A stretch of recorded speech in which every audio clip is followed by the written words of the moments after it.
अस्सलाम वालेकुम तीनों को, मैच क्या की हाल है? बहुत बहुत मुबारक हो। आज तो we have much more to obviously congratulate each other. अच्छा बताइएगा राशिद भाई, आपसे शुरू करते हैं। कल ये सारा कुछ हुआ, उस पर कल से ही बात हो रही है, तज्जिए तबसरे सभी हो रहे हैं, शाहज़ेब खानज़ादा की प्रोग्राम में भी बात हुई।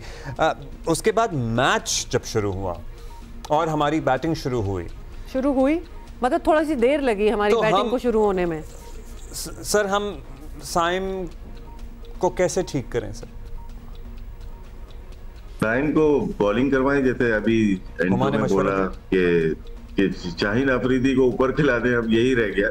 देखिए होता है, बैट पैच आता है, बहुत ज्यादा बैट पैच हो गया है इनके ऊपर, लेकिन एक प्लस पॉइंट जो है ये बॉलिंग कर सकते हैं, जिसकी वजह से इनकी टीम में जगह बन रही है। अदरवाइज कोई और प्लेयर होता तो वो 2 या 3 मैच के बाद बाहर हो जाता है। बॉलिंग आउटस्टैंडिंग की है इन्होंने, ऐसे लग रहा था पहले के फ्लूक है, ये ऐसे ही कर रहे हैं, लेकिन जब पीएसएल में बाबर आजम की कप्तानी में ज़ल्मी से इन्होंने बॉलिंग शुरू की तो वहां पे भी फ्लूक लगा था, लेकिन जब इंटरनेशनल क्रिकेट में बहुत ज्यादा आउट किए तो ये तो हमारे मेन बॉलर राशिद भाई, हम तो अच्छे बॉलर यही हैं। जी राशिद भाई, जब हम ये प्रपोज कर रहे थे आइडिया, हम थोड़े से सीरियस, थोड़ा सा मजाक कर रहे थे, लेकिन actually why not try this, क्योंकि उनकी जब वो बॉलिंग कर रहे होते हैं तो फिर उनकी कंसंट्रेशन बैटिंग में, मतलब हमें उस तरह नजर नहीं आ रही। और पिछले 3 मैचेस में अगर देखा जाए तो वो डक पे ही आउट हुए हैं। हमारे ओपनर्स की, हमारे टॉप ऑर्डर की जिम्मेदारी किसी को तो निभानी है ना, हम क्या करें फिर? और ये पिछले तीनों मैचेस में उनकी कोई ना कोई विकेट जरूर उन्होंने ली है साइम ने।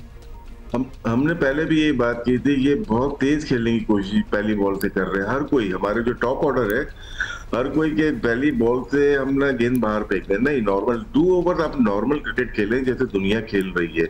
पावर प्ले का मतलब ये नहीं है, या मॉडर्न डे क्रिकेट का मतलब नहीं है कि गेंद थोड़ी मारनी है, हमें नॉर्मल क्रिकेट खेल के 2 ओवर विकेट बचानी है, 10 रन बनाए, उसके बाद शुरू होता है गेम। हम 2 ओवर में 2 आउट होके बाहर आ जाते हैं, तो ये अप्रोच गलत है कि मॉडर्न डे क्रिकेट का मतलब है कि हम ना बस स्ट्राइक रेट पे चले। लेकिन राशिद भाई, हम स्लो खेलते हैं तो हमारे डॉट बॉल्स, आधा मैच तो डॉट बॉल्स होते हैं। जी आगा सलमान, सो पता नहीं बड़ी ट्रिकी सिचुएशन सिकंदर हमारे लिए बन जाती है। हम जाहिर है अभी बात कर रहे थे, अगर साइम बॉलिंग पे फोकस कर रहे हैं, मगर उनका role primarily we need him as a batter. So क्या करें हम? हमारे टॉप ऑर्डर, हमारे बल्लेबाज जब तक परफॉर्म नहीं करेंगे, हम नहीं एक स्ट्रॉन्ग पोजीशन में आ सकते हैं। देखो अब्दुल्ला, मैं सबसे पहले शुरू करूंगा कि जी वेल डन नकवी साहब, और उसमें वेल डन ये कि कल बहुत अच्छी तरह से मामला हल हुआ। और मगर जो सबसे अच्छी बात थी नकवी साहब की कि उन्होंने प्रीवियस अपने चेयरमैन को बुलाया, अपने साथ बिठाया, उनसे मशवरा किया। That was excellent. मैं समझ उनका बहुत बड़ा दिल है, उन्होंने बहुत ही अच्छा काम किया। मुझे बड़ी खुशी हुई कि उन्होंने ये काम किया।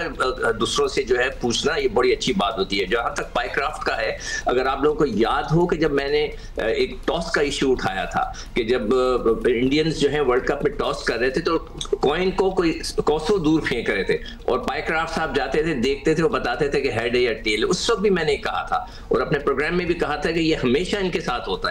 तो खैर एक तो ये हो गया। अब साइम की बात पे आ जाते हैं। पिछले दिनों, कल के प्रोग्राम में परसों में मैंने कहा था कि साइम को जो है ना, लोग, एक ने शख्स ने मुझे लिखकर भेजा था कि साइम को हम सईद अनवर बनाना चाह रहे थे, वो सईद अजमल बन गया है, वो बेचारा बॉलर ही बन के रह गया है। और उसके वजह से जो आप बात कर रहे हो ना कि कंसंट्रेशन जो है उसका हो सकता है कि उसका कम हुआ हो।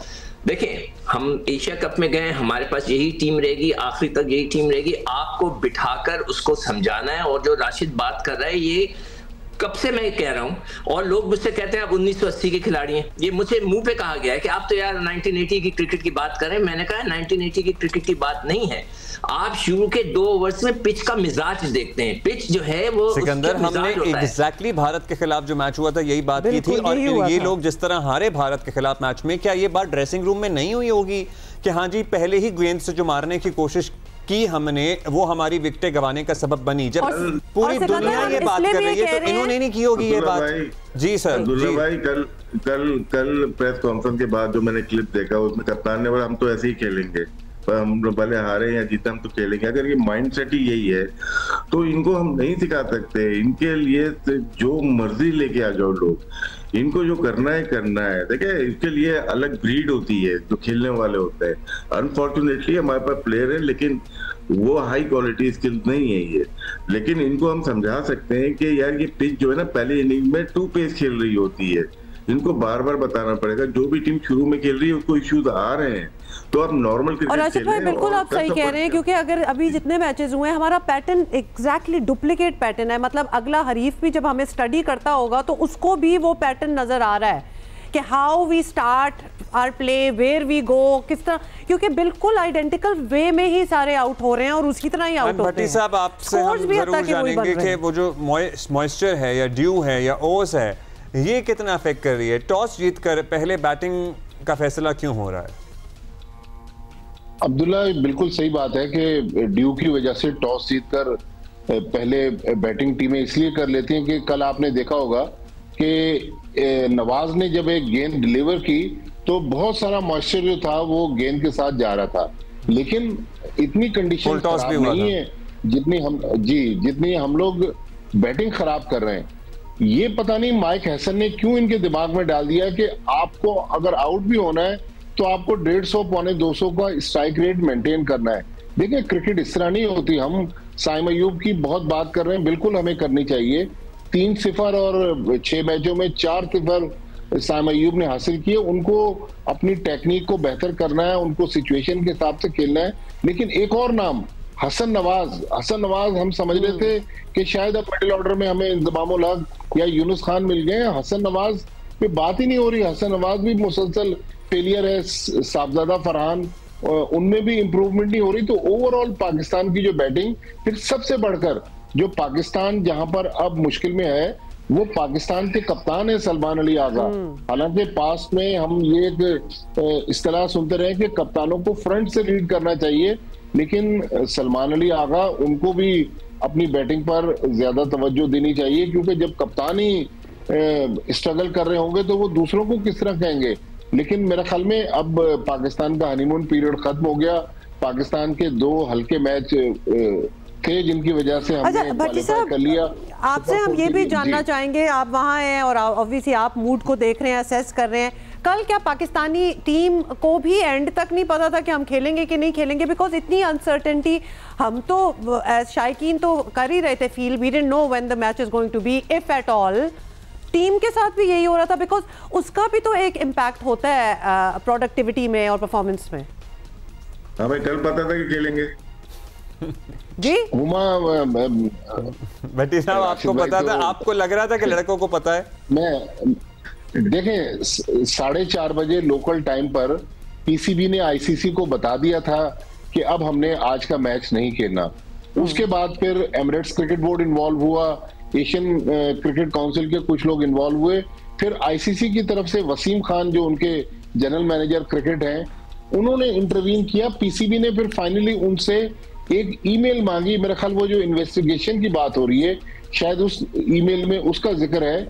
वो ईमेल डिले हो गई आईसीसी की तरफ से और आखिरी 2 मिनट में 6 बजे तक का पाकिस्तान ने टाइम मांगा था, तो 5:58 पे वो ईमेल पाकिस्तान क्रिकेट बोर्ड को आई, जिसके बाद फिर प्लेयर्स को मेंटली दोबारा प्रिपेयर किया गया कि आपको मैच खेलना है। लेकिन जाहिर है जब एक तरफ दूसरे मामला चल रहे हो तो प्लेयर्स का फोकस थोड़ा सा आउट होता है। लेकिन मेरे ख्याल में पाकिस्तान क्रिकेट बोर्ड को क्रेडिट जाता है कि उन्होंने बड़े दिल का मुजाहरा किया। फिर मोहसिन नकवी साहब का जो सबसे बड़ा दिल उन्होंने दिखाया कि 2 फॉर्मर चेयरमैन को बुलाया, उनमें एक फॉर्मर टेस्ट कैप्टन भी थे रमीज राजा, और रमीज राजा का भी और सिद्दीक साहब का भी इसमें बहुत बड़ा रोल था कि रमीज राजा ने क्रिकेटिंग वो एंगल उनको बताया कि अब लड़ाई करके मैच से विड्रॉ करके हम जंग ना हारें, हम अंदर रहें और अच्छा खेलकर हम दूसरी टीमों को बताएं। और इंडिया के खिलाफ अभी भी हमारे पास एक चांस बाकी है। अच्छा, उसी चांस की बात कर लेते हैं। मतलब चांस तो हैं, जाहिर है हम अगले मरहले में आ गए हैं। अब हमारे सामने हैं राशिद भाई, ओमान के खिलाफ हमने अपनी बैटिंग की हालत देख ली, यूएई के खिलाफ भी देख ली, भारत के खिलाफ भी देख ली। मतलब हम क्या अगले मैच से उम्मीद लगाएं? हम उम्मीद अच्छी लगाना चाहते हैं और वी वांट टू से कि हाँ जी किसी भी इंडिविजुअल परफॉर्मेंस से मैच का पासा पलट सकता है, लेकिन कुछ देखना तो होगा ना।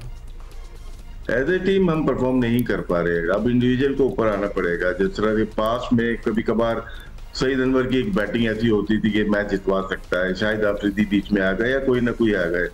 इंडिविजुअल एक्ट और परफॉर्मेंस से हम गेम में आ सकते हैं। इंडिया की टीम हाईली स्किल्ड टीम है और जो प्रेशर है दोनों टीम पे, एक पे नहीं है दोनों पे, इसमें इंडिविजुअल का बहुत किरदार होता है। तो ऊपर से अगर ताइम अयूब है या साहबजादा फरहान है, जितने भी प्लेयर्स हैं जो परफॉर्मेंस दे रहे हैं उनसे डबल परफॉर्मेंस आनी चाहिए। वो इंडिविजुअल एक्ट है, ये तो टीम नहीं कर पा रही। हम काफी टाइम से, काफी अरसे से हम देख रहे हैं, इंडिविजुअल प्लेयर्स को आना पड़ेगा अपनी परफॉर्मेंस देने की। स्पेशली जो भट्टी साहब ने बात की ना, ऐसी पिचेस में सलमान अली आगा को परफॉर्म करना चाहिए। हम डिमांड नहीं है कि वो 150 के स्ट्राइक रेट से खेले, वो एक एंड पे खड़े रहे बस। वो 4 नंबर बहुत ही इंपॉर्टेंट नंबर होता है, T20 हो, वनडे हो, टेस्ट मैच हो। तो फिर ऊपर आ जाए हसन नवाज जैसे जी, हसन नवाज को ऊपर ले आए, मतलब थोड़ी सी इस किस्म की चेंजेस की जा सकती हैं। सिकंदर देखिए, मैं समझता हूँ इस वक्त जो टीम मैनेजमेंट है, बिल्कुल मुझे हैरत है कि वो, मुझे पीसीबी को कहूंगा कि प्लीज उन पर नजर रखें। मैं आपको एक मिसाल देता हूँ। हम रोजाना बैठ के कह रहे थे ट्राई सीरीज के अंदर कि आप खुशदिल को, वसीम जूनियर को, जो हुसैन तलत बैठा है उसको प्रैक्टिस कराओ, ओमान के खिलाफ खिला दो, छोटी टीमों के खिलाफ करा दो। कल आपने खुशदिल को बगैर प्रैक्टिस कराए, बगैर कोई प्रैक्टिस मैच दिए उसको खिला दिया। हर प्रोग्राम में मैं कह रहा था, पूछे राशिद लतीफ से, पूछे भट्टी साहब से, मैं हर प्रोग्राम में कह रहा था इतनी नालायक, माजरत के साथ मुझे वर्ड्स में कि नालायकी है ये। और वो जो बात है ना कि जब आपने ये एक टारगेट बना लिया कि यार आप एक बॉल भी खेलो तो 200 के एवरेज से खेलो, मैं जितनी भी बातें उनकी सुनता हूं ना, मैं हैरान हो जाता हूं कि यार ये कैसी क्रिकेट खेल रहे हैं। मुझे मुंह पे उन्होंने कह दिया कि आप 1980 के खिलाड़ी हैं। 1980 का खिलाड़ी हूं, मगर भाई जो बेसिक्स हैं वो खत्म नहीं होती क्रिकेट की। आपको स्मार्टली खेलना पड़ता है और कुछ नहीं। फखर का जो बैटिंग ऑर्डर चेंज करना मुसलसल, कभी ऊपर कभी नीचे, कभी तीसरा, तो कभी कहने पे ज्यादा दुख है कि आपको उन्होंने कह दिया 1980, मतलब आप बहुत पुराने हैं, या फिर उनको मौजूदा, आपको सिकंदर, आपको मौजूदा, आपको किस बात का ज्यादा दुख है, पुराने उन्हें कहने पे या फिर मौजूदा परफॉर्मेंस पे? किस बात का है कि पाकिस्तान की क्रिकेट टीम गलत डायरेक्शन में समझ आ गई है। एक सवाल भट्टी साहब भी हैं यहाँ पे, सिक्कू भाई भी हैं। एक सवाल ये है कि पाकिस्तान की टीम अंडर फॉरनर कोच ज्यादा अच्छा परफॉर्म करती हुई आई है लास्ट 10 इयर्स में या लोकल कोचेस में?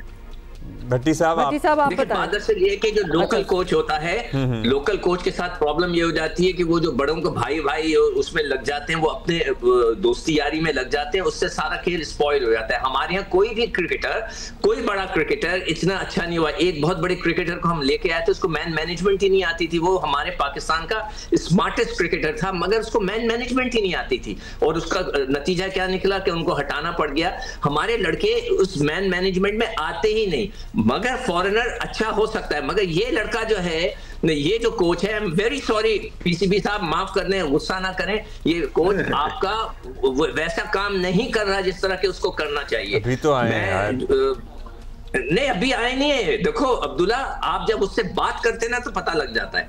आप जब ये कह दें कि भाई 150 से कम कोई नहीं आएगा, how can you do that? कई दफा सिचुएशन बदल जाती है, आपकी 2 विकेटें ऊपर गिरती हैं तो आप थोड़ा सा सीधा खेलते हैं 3-4 ओवर, हमें एक क्लिक भेजना पड़ेगा टीम को। हाँ, हम मशवरे दे रहे हैं, या फिर वो देख ही रहे होंगे। अच्छा, लेट्स अब्दुल्ला जो आप बात कह रहे हैं ना, मिकी आर्थर का जो टाइम था, उस टाइम पे पाकिस्तान अच्छा खेला, लेकिन जो पाकिस्तान का गोल्डन एरा था, जब से कोचेस का सिलसिला आया, मेरा ख्याल जावेद मियादाद जैसे स्मार्ट और इंटेलिजेंट कोच की पाकिस्तान को जरूरत है।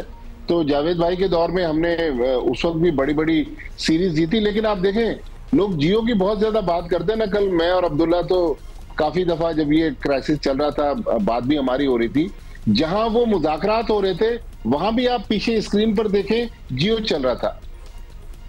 जबरदस्त, और चलना भी चाहिए क्योंकि सारी इन्फॉर्मेशन तो हमारे पास होती है। तो फिर क्यों नहीं हमारे मशवरे ले रहे? हाँ, एग्जैक्टली। मतलब हमारे भट्टी साहब आप कह रहे हैं वो सुन रहे होंगे हमें। हमारे नहीं, सिक्कू भाई के, सिक्कू के और राशिद भाई जी। सिकंदर नहीं, देखिए जहाँ यही चीजें मैं उनके मुंह पे भी कह चुका हूँ कि भाई साहब ये करें, वो मानते ही नहीं है, क्योंकि आप पुराने उनका जो अच्छा, हाँ पुराने। सिकंदर को वैसे, सिकंदर आपको इतनी जोर की नहीं लगी होगी ये बात 1980 के क्रिकेट की जो अब्दुल्ला को लगी है। जब मैं क्रिकेट में आया था तो 80 की बात कहीं नहीं होती थी, लोग बोलते सिक्कू भाई ना 70s के हैं। Don't know how to react to that. Okay, let's talk about the लेकिन next जो match. कह रहे हैं ना सिक्कू भाई 70s के हैं 80s के हैं, सिक्कू भाई के साथ जरा एक रन तो करके देख। अच्छा, हम माशाल्लाह बड़े अच्छे माहौल में और बड़े रिलैक्स्ड होके ये सारी बातें कर रहे हैं अब, लेकिन अगला मैच जो है हमारा, इतने रिलैक्स होंगे कि नहीं होंगे ये बहुत बड़ा सवाल है। What should we do? What देखें जी सिकंदर अब्दुल्ला, हमें हमारी टीम बगैर किसी शक के थोड़ी सी उनके मुकाबले में कमजोर है, मगर जज्बे से खेलना है। आपने अकलमंदी से खेलना है। मैंने बार बार पूछे राशिद से, मैंने कहा था टॉस जीतकर आप पहले फील्डिंग करें। उनके लड़कों ने बोला, यूएई के लड़कों को ने मुझे बोला, मैंने होटल में उनको पकड़ के रोक के सारी चीजें पूछी थी कि नहीं, उन्होंने कहा कभी जज्बा तो कल हमारे में इतना था, हमें बैटर्स देख के हमारा जज्बा बैठ गया। मतलब जज्बा तो कल के एपिसोड के बाद ही हमारे इंतजार करें किसी मजीद मोटिवेशन की। इतना कुछ हो गया, अभी तो एशिया कप स्टार्ट हुआ और माशाल्लाह हमने मतलब इतना कुछ हो गया तो जज्बा तो आ ही गया। We need to really pull out everything. India के खिलाफ क्या करना है फिर हमें? कुछ चेंजेस। बात है अभी आपने कहा कि अच्छा माहौल है, हम गुफ्तगू कर रहे हैं, यही माहौल हमें ड्रेसिंग रूम में चाहिए होता है। हमारे प्लेयर टेंस होते हैं, कभी मुस्कुराते हुए आपने नहीं देखा। फील्ड पे भी टेंस नजर आते हैं। मैच से पहले आपको अपनी एबिलिटी के ऊपर एतमाद होना चाहिए, अपनी परफॉर्मेंस के ऊपर रिलैक्स रहना चाहिए। वो बहुत टेंस माहौल है ड्रेसिंग रूम। हम चलते हैं सारे, मेरा ख्याल है करते हैं, टिप्स भी देंगे और माहौल भी अच्छा करेंगे। आपका दिल चाह रहा है ना, वैसे आपने दुबई जाना है इसलिए आप कह रहे हैं। But agreed with you Rashid भाई, टेम्परामेंट, मूड, ये सारी चीजें भी बदलनी चाहिए। मतलब 2 दिनों में हम परफॉर्मेंस को तो एक क्लास परहैप्स नहीं कर पाएंगे। और जिस तरह सिकंदर अभी कह रहे थे कि हमारा जरा नहीं आई, किसी ने केक नहीं काटा, बिकॉज़ हमारा फेवरेट मशगला है। हाँ, ड्रेसिंग रूम में कितने केक कटते थे एंड ऑल दैट, हम ही चलाते थे ये वीडियोस। काटे अभी गले काट रहे हैं। अच्छा अच्छा जी, नजर तो तब आएगा जब ग्राउंड में हम कोई परफॉर्मेंस देखेंगे। और जैसे वैसे मुख्तसरन आप बता मशवरा दे सकते हैं, कुछ ऊपर नीचे करना है हमें, कुछ आगे पीछे इंडिया के खिलाफ मैच बदलना है। देखिए अब्दुल्ला देखो, जो ट्राई सीरीज हुई थी उसका मकसद ही यही था कि जितने एक्सपेरिमेंट्स हैं आपने उधर करने। यार नालायकी की हद है कि उन्होंने कोई एक्सपेरिमेंट ही नहीं किया उसमें। वही टीम खिलाते रहे। 4 लड़के ऐसे थे जो बगैर खेले आ गए वापस। क्या फायदा? ये चीजें हैं जिसलिए मुझे थोड़ा सा मैनेजमेंट के ऊपर थोड़ा सा शक पड़ रहा है कि ये मैनेज नहीं कर रहे सही। कौन सी लॉजिक है, कौन सी लॉजिक नहीं है कि भाई आपके। अच्छा, when you say management, then who takes these decisions? मतलब किसी मतलब कोच नाम नहीं लेना चाहता। नहीं मैं नाम नहीं ले रहा, पोजीशंस की बात कर रहे हैं कि ये किसका फैसला होता है कि ये ना हो। कप्तान ने इंडिविजुअली कर लिया, कोच ने कर लिया, सबने मिलकर कर लिया। मैं कप्तान से मिल चुका हूं। कप्तान इज अ सॉफ्ट पर्सन, उसमें वो एग्रेशन नहीं है, वो लड़ाकू किस्म का नहीं है, वो शरीफ सा लड़का है, बिल्कुल अच्छा लड़का है। वो कर ही नहीं सकता कुछ फैसले। वो असल चीज सारा कुछ जो है कोच के ऊपर है। तो जब तक जो कोच है वो सही नहीं लेके जा रहा। क्लोजिंग थॉट्स राशिद भाई, and then we have to wrap this up.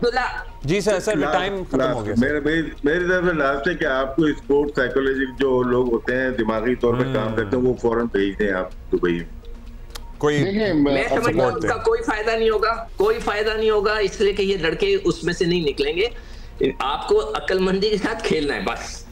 Basically Sikandar आप कह रहे हैं खुद ही लगाएगा ना। बेसिकली सिकंदर आप ये कह रहे हैं कि खुद ही एहसास करो और play better cricket. You want to add something? देखिए, जो सबसे बड़ा सवाल है, सारे जो मेन क्रिकेटिंग डिसीजन है वो माइक हैसन कर रहे हैं, तो हमें उन्हीं को जिम्मेदार ठहराना चाहिए। लेकिन इस माइंडसेट के साथ जिस तरीके से वो पाकिस्तान क्रिकेट टीम को चला रहे हैं कि एक तरफ तो आप मोहम्मद हारिस को ओपन करवा रहे हैं, कल वो 7वें नंबर पर बैटिंग करके आए, ये कौन सी क्रिकेट हो रही है? तो मेरे ख्याल में माइक हैसन को भी अपनी अदाओं पर गौर करना चाहिए। अदाओं पर गौर करना चाहिए। शुक्रिया, थैंक यू भट्टी साहब, थैंक यू राशिद भाई, thank you Sikandar. That was a good discussion, had a good time.